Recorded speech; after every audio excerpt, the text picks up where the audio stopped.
அனைவருக்கும் வணக்கம். இந்த பதிவில் நம்ம என்ன பார்க்க போகிறோன்னா, கொடுப்பனை, அதாவது பிராப்தம் அப்படின்னு ஒரு வார்த்தை இருக்கு. கொடுப்பனை பிராப்தம் அப்படின்னா என்னென்னா, இந்த பிரபஞ்சத்தில் ஏற்கனவே முடிவு செய்யப்பட்ட ஒன்று தான் நம்ம வாழ்க்கையில் திரும்ப திரும்ப திரும்ப வரப்போகுதுங்கிறது ஒரு உண்மை. அதை எப்படி ஜோதிட ரீதியாக நம்ம கண்டுபிடிச்சி அதை கையாளுறது அப்படிங்கிறதுக்கான ஒரு பதிவு தான் இது. ஒரு ஜாதகத்தில் பிராப்தம் அப்படின்னு எடுத்துக்கிட்டோம்னா, கொடுப்பனைன்னு எடுத்துக்கிட்டோங்கன்னா 4 பாவம். லக்கணம், ஒரு லக்கணத்துக்கு 2ஆம் இடம், ஒரு லக்கணத்துக்கு 7ஆம் இடம், ஒரு லக்கணத்துக்கு 8ஆம் இடம். இந்த 4 பாவத்தை கண்டிப்பாக பார்க்கணும். ஒரு லக்கணத்துக்கு 1ஆம் இடம், 2ஆம் இடம், 7ஆம் இடம், 8ஆம் இடம், இந்த 4 பாவம் தான் கொடுப்பனை பிராப்தம் அப்படிங்கிற ஒரு விஷயத்தை வச்சிருக்கு. இப்போ நீங்க ஒரு கூட்டு தொழில் செய்றீங்க, நீங்க ஒரு மகர லக்கணம் அப்படின்னு வச்சுக்குவோம். நீங்க ஒரு கூட்டு தொழில் செய்றீங்க, ஒரு மகர லக்கண ஜாதகர் அப்படின்னு வச்சுக்குவோம். இப்போ மகர லக்கணத்துக்கு 1ஆம் இடம், 2ஆம் இடம், 7ஆம் இடம், 8ஆம் இடம், இந்த 4 பாவத்தினுடைய ராசியாதிபதிகள் யாருன்னு நம்ம பார்க்கணும்.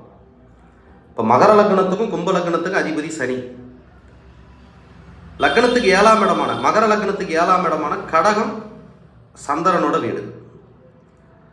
மகர லக்கணத்துக்கு 8ஆம் பாவமான சிம்மம் சூரியனோட வீடு.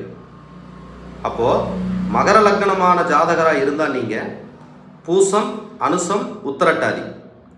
மகர லக்கணம் மகர ராசி, கும்ப லக்கணம் கும்பராசி. அதாவது சனியுடைய நட்சத்திரம் அல்லது சனியுடைய ராசி அல்லது சனியோட லக்கணம். மகர லக்கணத்துக்கு 7ஆம் இடமான சந்திரனோட ராசி, சந்திரனோட லக்கணம், சந்திரனோட நட்சத்திரம். மகர லக்கணத்துக்கு 8ஆம் இடமான சிம்மம். அப்போ சூரியனுடைய ராசி, சூரியனுடைய நட்சத்திரம், சூரியனுடைய லக்கணம்.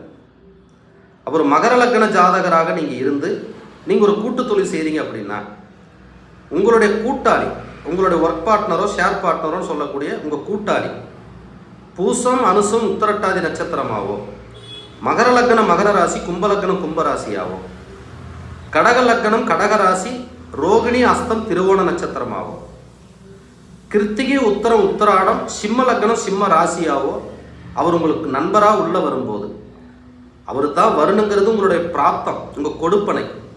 இப்போ அந்த நண்பர் உள்ள வந்த பிறகு நமக்கு அவரால் என்ன மாதிரியான லாப நஷ்டம் இருக்குதுங்கிறத நம்ம முன்கூட்டியே ஜோதிடத்தில் அறிய முடியும். இப்போ நான் ஒருத்தரோட கூட்டு தொழில் செய்கிறேன், இவரோட கூட்டு தொழில் நம்ம செய்யலாமா வேணாவா அப்படின்னா, ஒரு மகர லக்கண ஜாதகராக இருந்தால் இந்த 4 லக்கணம் ராசி நட்சத்திரத்துக்குள்ள அவர் கூட்டாளியே வரணுங்கிறது முதல் அடிப்படை. அப்போ அந்த நபர் கூட்டாளியே வந்த பிறகு, உதாரணத்துக்கு ஒரு ரோகிணி நட்சத்திரத்தில் உள்ள நபர், நீங்கள் மகர லக்கணம் ஒரு ரோகிணி நட்சத்திரத்தில் பிறந்தவரோட நீங்கள் ஒரு கூட்டு தொழில் பண்ண போறீங்க. அந்த ரோகிணி நட்சத்திரத்துக்கு அதிபதியான சந்திரன் உங்கள் லக்கணத்துக்கு 6ஆம் பாவத்திலேயோ 8ஆம் பாவத்திலேயோ மறையாமல் இருப்பது ரொம்ப சிறப்பு. அப்புறம் மகர லக்கணத்தில் பிறந்த நபர் ஒரு ரோகிணி நட்சத்திரத்தில் பிறந்த நபரோட ஒரு கூட்டு தொழில் செய்கிறீங்க அப்படின்னா, 6ஆம் பாவத்தில் சந்திரன் இருந்து, உதாரணத்துக்கு ஒரு மகர லக்கணம் ஒரு மிதுன ராசின்னு வச்சுக்குவோம். அப்போ சந்திரன் 6ஆம் பாவத்தில் இருந்துட்டார்னா அந்த நபர் உங்களோட கூட்டு சேர்ந்த நாள் முதல் உங்களுக்கு கடன் வழக்குன்னு அடுத்தடுத்த ஸ்டேஜுக்கு உங்களுக்கு கொண்டு போய் மாட்ட வச்சிருவார்.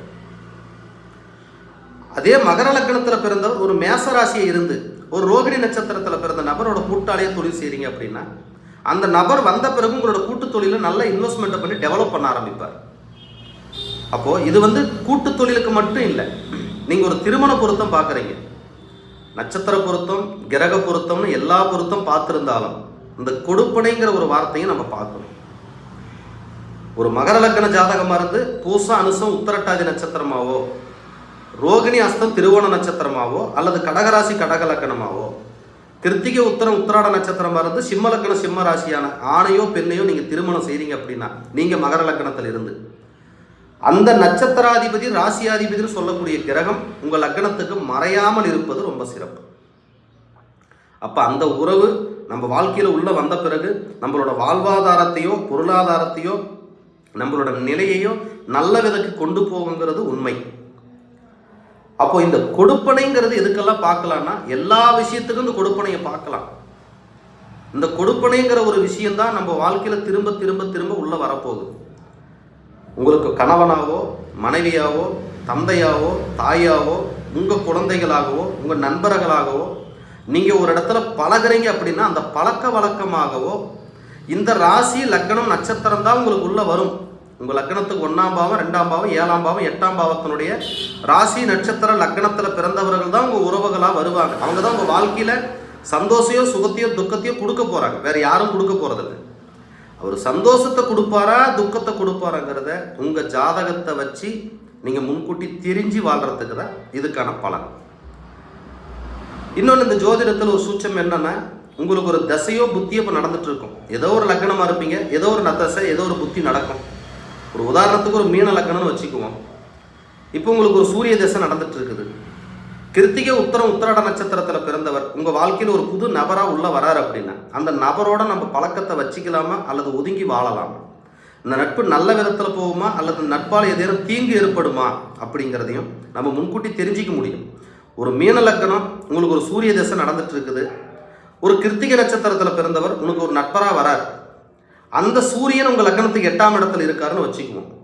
அந்த சூரிய தசை முடிகிற காலத்துக்குள்ள அந்த புது நட்பால் உங்களுக்கு ஒரு ஏமாற்றத்தையோ ஒரு இழப்பையோ ஒரு நஷ்டத்தையோ கண்டிப்பாக கொடுத்துட்டு போகும். இது எல்லா விதத்துக்கும் நம்ம பார்க்க முடியும்.